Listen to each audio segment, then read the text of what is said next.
the second lesson of, we can say, your economics utility analysis. Before sorry इससे पहले के lecture में हमने डिस्कस किया कि यूटिलिटी क्या होती है. Utility is your wants satisfying capacity.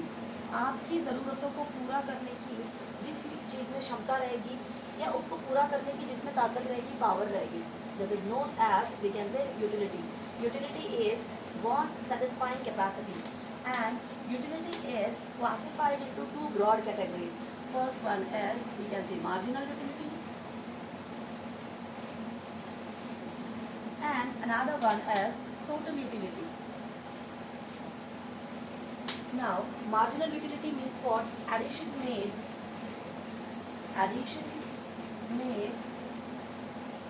by grabbing of a addition made by grabbing or intaking every additional unit of commodity.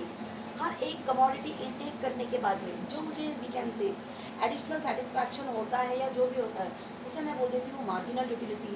And total utility means what? It's a sum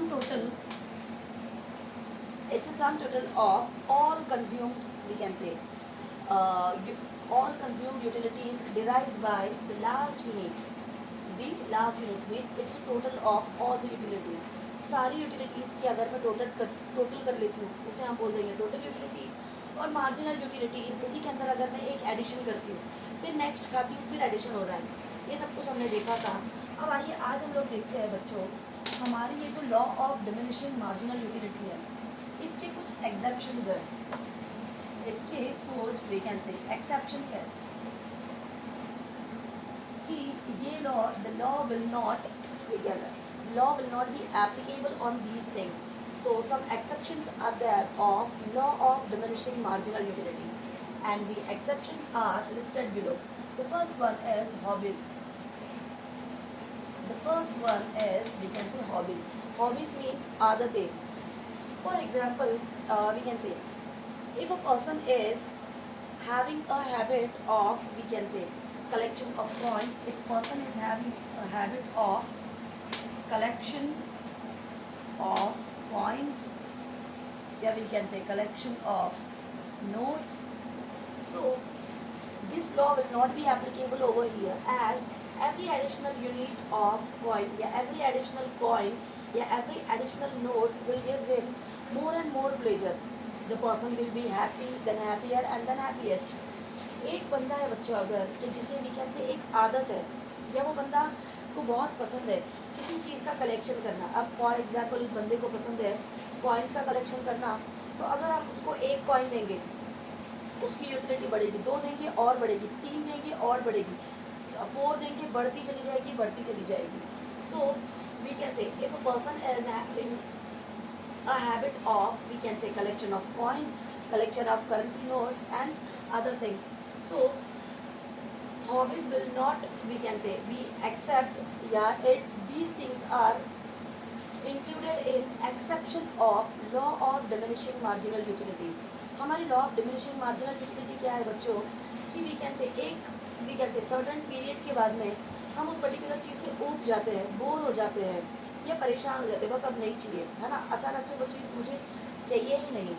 but अगर एक बंदे की वो hobby ही है कोई चीज़ को, we can से, collect करना एंड ऑल, एक बंदे को अगर कॉइन्स कलेक्ट करने की आदत है तो वो बंदा कभी भी उस चीज़ से बोर नहीं होगा. अगर उसकी वो आदत है, उसे अच्छा लगता है, तो वो बंदा उसको जितना कलेक्ट करेगा उतनी उसे खुशी मिलेगी. सो in certain, we can say, in certain hobbies like collection of coins, है ना, collection of coins, collection of notes, collection of, we can say, paintings,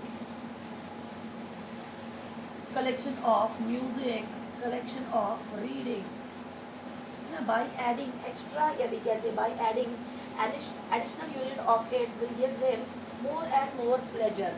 Now in certain hobbies like collection of coins, we can say, paintings, music, reading, the law does not hold true. On these things the law does not hold true, because every additional increase in stock, because every additional increase in that stock, increase in stock will give more pleasure to them. will give more pleasure to them. इन चीज़ों में अगर कोई भी we can say additional unit increase होता है तो वो लोगों को उतनी ही खुशी मिलती है। आइए देखते हैं अगला पॉइंट हमारा law of diminishing marginal utility का, जो कि हमारा अगला एक्सेप्शन है। अगला है बच्चों मेरा माइजर। माइजर मतलब कि एक कंजूस इंसान। Let's take the example of a miser person. For example, every additional rupee gives him more and more satisfaction. For example, a miser person, है ना, a miser person, we can say every additional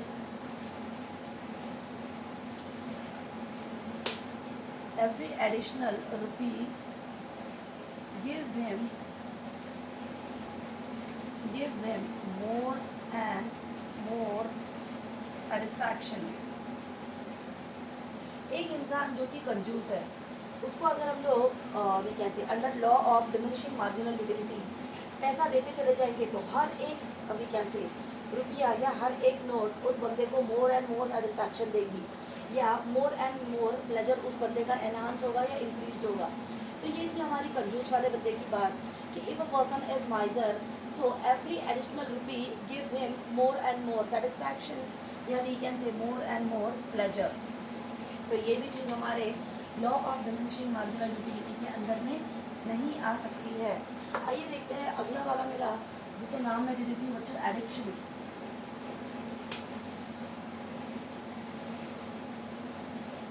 Let's take the example of, okay guys, let's take the example of a drug addict,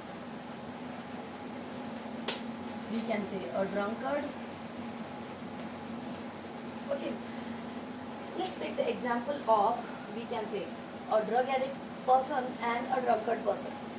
For example, these two persons are, we can say, they are addicted towards drugs and towards, we can say, beer, liquor or all XYZ things.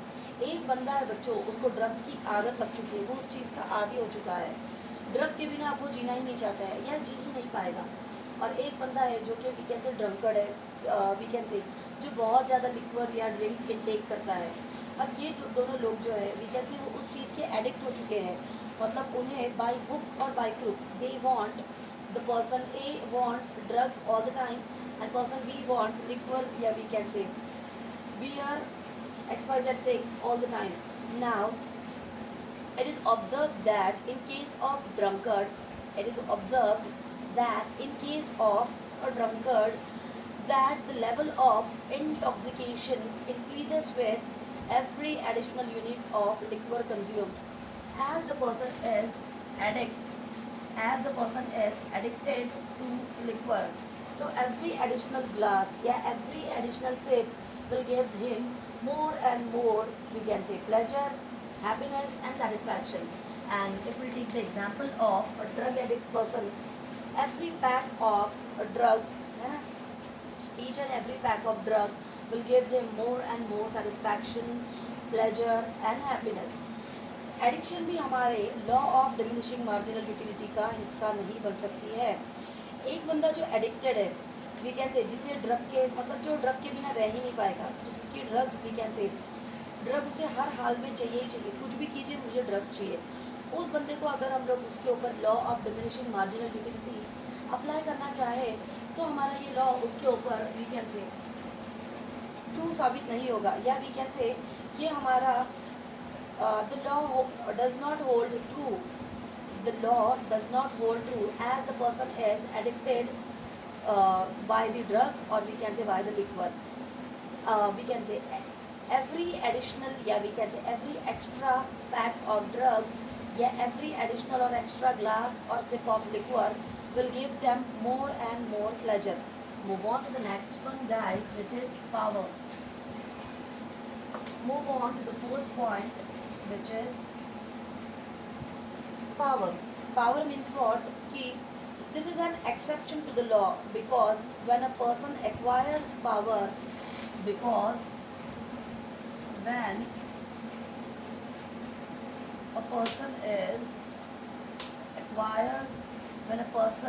acquires power, किसी एक बंदे को जब power मिलना शुरू होती है या पावर मिल जाती है, his lust for power increases, उसकी जो his lust for power is increases. आइए देखते हैं, पावर वाला पॉइंट भी हमारा इस law of diminishing marginal utility के अंदर में फिट नहीं बैठता है. How? When a person acquires power, his lust for power is increased. एक बंदा जो है, वी कैन से, जिसे कुछ पावर मिलती है, बाद में उसकी लालच उस पर्टिकुलर चीज़ के लिए डे बाय डे बढ़ती चली जाती है, जो कि हमारे law of diminishing marginal utility का हिस्सा, पार्ट एंड पार्सल नहीं बन सकता है. And move on to the last point of the session as we can say money. अगला लास्ट पॉइंट है बच्चों हमारा money. It is said that the MU of money never becomes zero. Now it is said that the mu of money, mu means what? The marginal utility of money will not become zero. In certain cases, yeah, we can say in normal cases what happen na कि at a certain level mu will become, we can say, zero. But if we take the example of money, so in the case of money mu will not become zero. पैसों की अगर हम बात करें तो उसमें हमारी जो मार्जिनल यूटिलिटी है बच्चों, ये कभी भी ज़ीरो नहीं हो सकती है. क्यों? जैसे कि it is said that the mu of money never becomes zero. It increases when the stock of money increases, because money is, है ना, it will not become, it will not turns to zero because money is medium of exchange and also used as store of value. सिर्फ money के इसमें हमारी जो marginal utility है वो zero नहीं हो सकती है. क्यों? क्योंकि पैसा जो है एक मीडियम ऑफ एक्सचेंज है. हम लोग इजीली उससे कोई भी चीज़ खरीद या बेच सकते हैं, और स्टोर ऑफ वैल्यू है, हम उसको स्टोर करके भी रख सकते हैं. इसीलिए हमारा जो फिफ्थ एक्सेप्शन था लॉ ऑफ मार्जिनल यूटिलिटी का, जो हमारा नेक्स्ट एक्सेप्शन था बच्चों लॉ ऑफ मार्जिनल यूटिलिटी का, वो था हमारा कि एमयू कभी भी, मार्जिनल यूटिलिटी पैसों के लिए कभी भी ज़ीरो नहीं होगी, है ना, कभी भी ज़ीरो नहीं होगी, क्योंकि वो है हमारा मीडियम ऑफ एक्सचेंज और उसमें है स्टोर ऑफ वैल्यू. तो ये सारे थे हमारे, we can say, law of diminishing marginal utility के एक्सेप्शंस.